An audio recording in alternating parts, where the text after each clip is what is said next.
করেছে। সম্মানিত ভাইরা আমার, 5 তারিখের পরের থেকে দেখতে শুরু করেছি আমরা সারা দেশে নতুন করে চাঁদাবাজি শুরু হয়েছে, রাস্তা দখল শুরু হয়েছে, ঘাট দখল শুরু হয়েছে। বাংলার মানুষ এই চাঁদাবাজদেরকে ক্ষমতা আনবে না।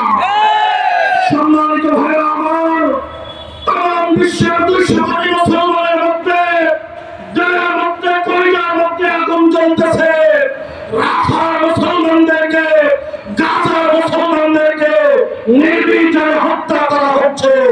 আর এর সহযোগিতা করতেছে আমাদের পার্শ্ববর্তী দাদাবাবুরা। আজকে দাদাবাবুদেরকে বলতে চাই, বাংলাদেশ থেকে ফিলিস্তিন দূরে হতে পারে, ইন্ডিয়া কিন্তু দূরে নয়। আমাদের আমির যদি ঘোষণা দেয় গজওয়ায় হিন্দ হবে, ভারত দখল করা হবে, দাদাবাবুদের কামড়া ফেলে দেওয়া হবে।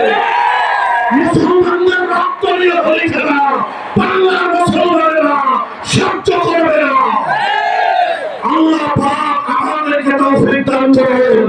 নাসরুম মিনাল্লাহি ওয়া ফাতহুন করিব ওয়া বাশশিরিল মুমিনিন। আসসালামু আলাইকুম ওয়া রাহমাতুল্লাহ।